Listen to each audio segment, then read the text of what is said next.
Capítulo 79. Vamos ao capítulo. Com efeito, gostei de ouvi-lo falar assim. Sabes a opinião que eu tinha de minha mãe?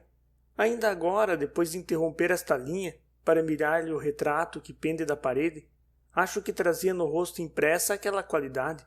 Nem de outro modo se explica a opinião de Escobar, que apenas trocara com ela 4 palavras. Uma só bastava a penetrar-lhe a essência íntima. Sim, minha mãe era adorável. Por mais que me estivesse então obrigando a uma carreira que eu não queria, não podia deixar de sentir que era adorável, como uma santa. E porventura, era certo que me obrigava à carreira eclesiástica? Aqui chego a um ponto que esperei viesse depois, tanto que já pesquisava em que altura lhe daria um capítulo. Realmente, não cabia dizer agora o que só mais tarde presumi descobrir, mas uma vez que toquei no ponto, melhor é acabar com ele.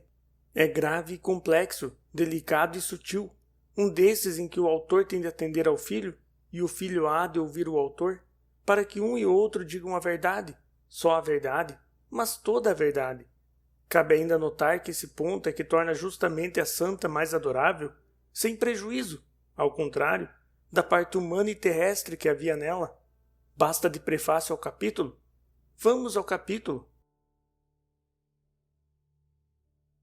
Capítulo 80. Venhamos ao capítulo.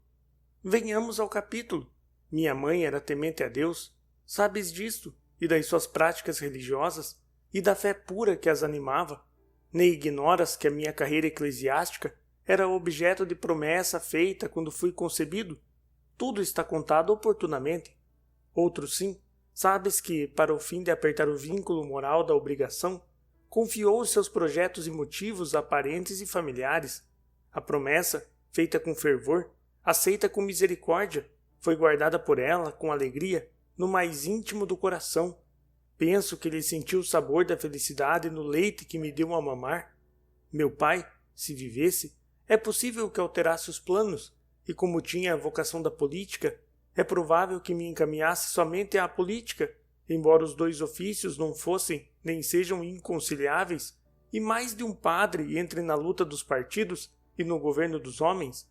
Mas meu pai morrera sem saber nada, e ela ficou diante do contrato como única devedora. Um dos aforismos de Franklin é que, para quem tem de pagar na Páscoa, a quaresma é curta. A nossa quaresma não foi mais longa que as outras, e minha mãe, posto me mandasse ensinar latim e doutrina, começou a adiar a minha entrada no seminário.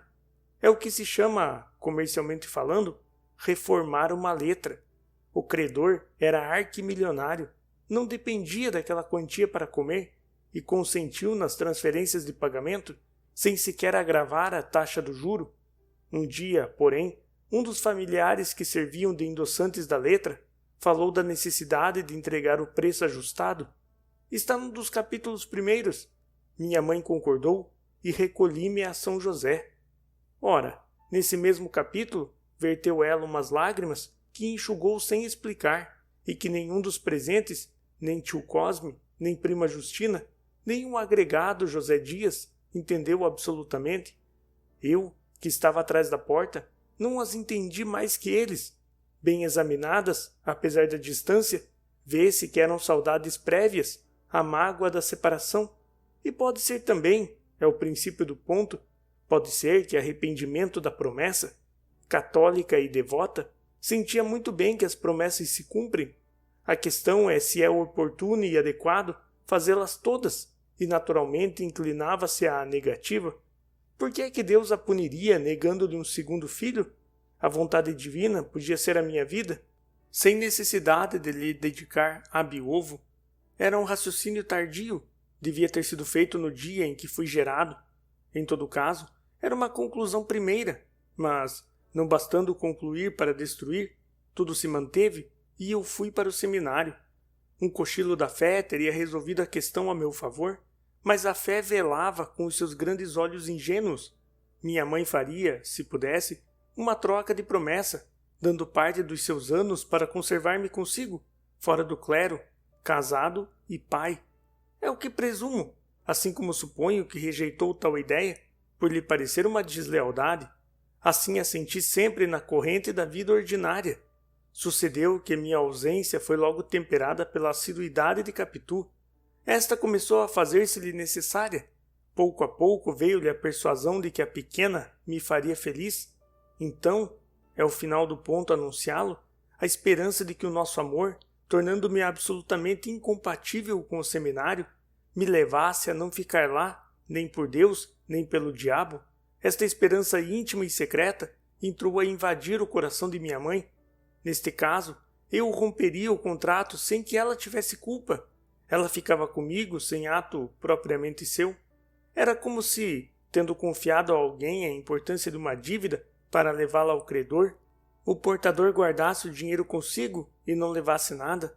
Na vida comum, o ato de terceiro não desobriga o contratante, mas a vantagem de contratar com o céu é que a intenção vale dinheiro. Has de ter tido conflitos parecidos com esse, e, se és religioso, haverás buscado alguma vez conciliar o céu e a terra por modo idêntico ou análogo. O céu e a terra acabam conciliando-se. Eles são quase irmãos gêmeos, tendo o céu sido feito no segundo dia e a terra no terceiro. Como Abraão, minha mãe levou o filho ao monte da visão e mais a lenha para o holocausto, o fogo e o cutelo. E atou Isaque em cima do feixe de lenha, pegou do cutelo e levantou-o ao alto. No momento de fazê-lo cair, ouve a voz do anjo que lhe ordena da parte do Senhor: não faças mal algum a teu filho, conheci que temes a Deus. Tal seria a esperança secreta de minha mãe. Capitu era naturalmente o anjo da Escritura. A verdade é que minha mãe não podia tê-la agora longe de si. A afeição crescente era manifesta por atos extraordinários. Capitu passou a ser a flor da casa, o sol das manhãs, o frescor das tardes, a lua das noites. Lá vivia horas e horas, ouvindo, falando e cantando. Minha mãe apalpava-lhe o coração, revolvia-lhe os olhos, e o meu nome era entre ambas como a senha da vida futura. Capítulo 81. Uma palavra. Assim contado o que descobri mais tarde, posso trasladar para aqui uma palavra de minha mãe. Agora se entenderá que ela me dissesse, no primeiro sábado, quando eu cheguei à casa e soube que Capitu estava na Rua dos Inválidos com Sinhazinha Gurgel. Por que não vais vê-la? Não me disseste que o pai de Sancha te ofereceu a casa? Ofereceu? Pois então, mas é se queres. Capitu devia ter voltado hoje para acabar um trabalho comigo. Certamente a amiga pediu-lhe que dormisse lá. Talvez ficassem namorando, insinuou prima Justina. Não a matei por não ter à mão ferro nem corda, pistola nem punhal, mas os olhos que lhe deitei, se pudessem matar, teriam suprido tudo. Um dos erros da providência foi deixar ao homem unicamente os braços e os dentes como armas de ataque e as pernas como armas de fuga ou de defesa. Os olhos bastavam ao primeiro efeito.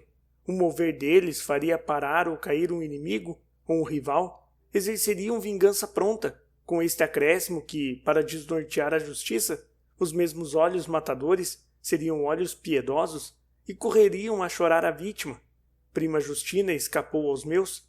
Eu é que não escapei ao efeito da insinuação, e no domingo às 11 horas corria à Rua dos Inválidos. O pai de Sancha recebeu-me em desalinho e triste. A filha estava enferma, caíra na véspera com uma febre que se ia agravando. Como ele queria muito a filha, pensava já vê-la morta e anunciou-me que se mataria também. Eis aqui um capítulo fúnebre, como um cemitério. Mortes, suicídios e assassinatos. Eu ansiava por um raio de luz clara e céu azul. Foi Capitu que os trouxe à porta da sala, vindo dizer ao pai de Sancha que a filha o mandara chamar. Está pior? Perguntou Gurgel assustado. Não, senhor, mas quer falar-lhe. Fique aqui um bocadinho, disse-lhe ele, e voltando-se para mim, é a enfermeira de Sancha, que não quer outra. Eu já volto.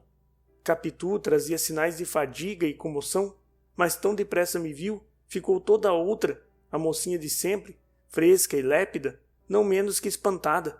Custou-lhe a crer que fosse eu. Falou-me, quis que lhe falasse, e efetivamente conversamos por alguns minutos, mas tão baixo e abafado, que nem as paredes ouviram. Elas que têm ouvidos. De resto, se elas ouviram algo, nada entenderam. nem elas, nem os móveis, que estavam tão tristes como o dono.